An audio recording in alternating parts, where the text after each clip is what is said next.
Alright, we're going to put our hook in the vise here.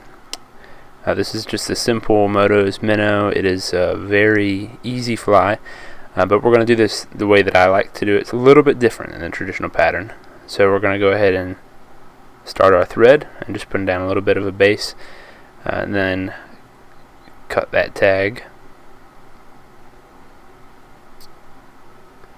And the first step is going to be selecting the tailing material.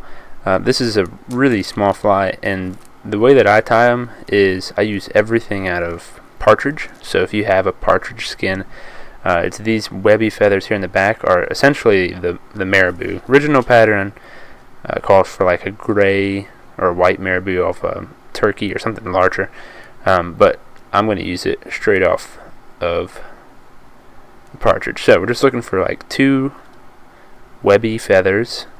It's on the back and on the butt really of the partridge. So I've got 2 of these feathers, and I'll get a close up of them.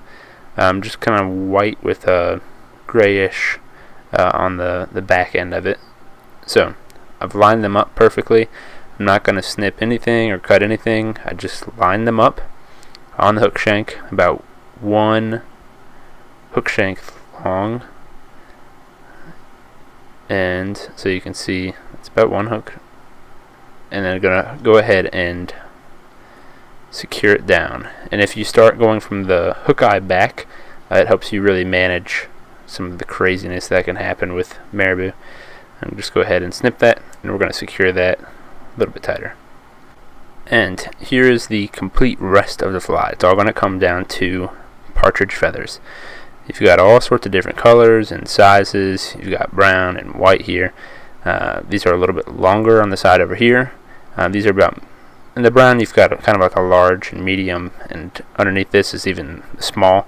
So we're going to start with a small feather and just go ahead and pluck it out. And I'm going to go ahead and pluck out all the feathers that I think I'm going to need for this fly, which will be, we'll probably do 4 or 5 here. And so just kind of lift it up. That's a medium to small size right there, and take it out. Then let's go for some a little bit larger.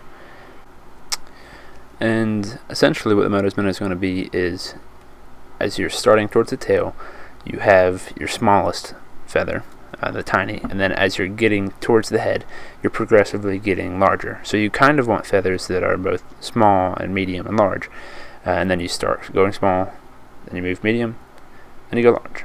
And so our last feather is going to be one of these back brown ones. It doesn't, the color, it's kind of up to you. But I like to top it off with a brown one, so I'm selecting that one, and this will be the final feather that we put on the fly. So to prep these, what I do on all the feathers after I've selected them is I just pull down all those webby fibers and strip them off. And this really helps save time, so you don't have to do that between every single step. And what I'll do usually, if I'm tying a lot of these, is I will prep the entire feather and prep like 40 or 50 feathers and just kind of put them in little stations in a box. I don't always do this part, which is I'm creating a tying anchor. I usually do that on the individual fly when I get to that sec. So here's how it happens: is you take that little tying anchor that you've made and you just simply secure that in with your thread. And I'm going to grab my hackle pliers and pinch the stem. And on these back feathers, you're just going to kind of pull back those. Hackle pliers are a pain in the butt. It's not my good one, but so pull back the feathers, and we're just going to go ahead and wind it around the hook. Now that's not absolutely stunningly beautiful, but I'll show you. Even if it doesn't look perfect, you can salvage it. So we're going to go ahead and cut that stem without cutting the thread, which is always frustrating. And now we're going to go to the second feather. And just so you can see it again, this feather is a little bit longer, not a ton, but just a little bit. And I'm holding onto the tips with my right hand, stroking all those fibers back, which exposes the tip. And then I simply cut it square, and I've created a little tying point. An anchor is what most people refer to them as. I'm going to go ahead and tie that in. And like I was saying earlier, is when you have a bunch of these feathers, if you really want this thing to be bushy, you can put 8 feathers on it if you want. I typically do anywhere from 4 to 5 when they're this small, just so that way it still syncs, and I don't need them to be super bushy.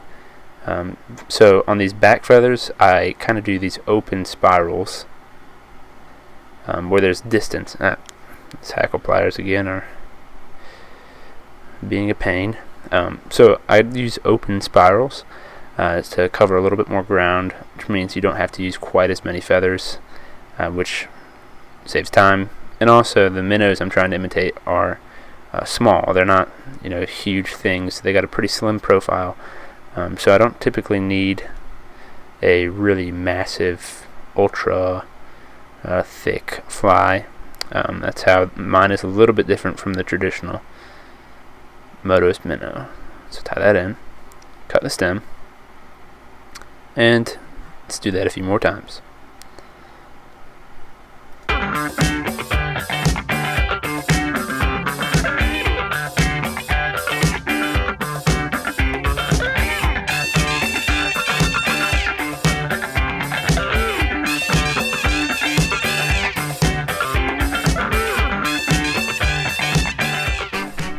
So I usually use wraps that are a lot tighter with the partridge when I get to the head.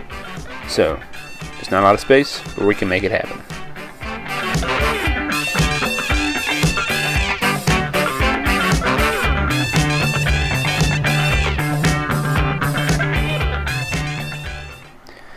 And there it is. I'm just securing that final wrap of partridge, and we've got my version of the Moto's minnow.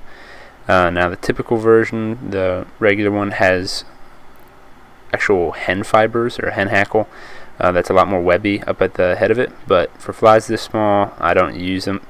I just go straight partridge on the entire fly. So it really is a simple fly, and I use this in fall and winter, and I've caught a lot of fish over it on the past few years, and it's actually surprisingly durable.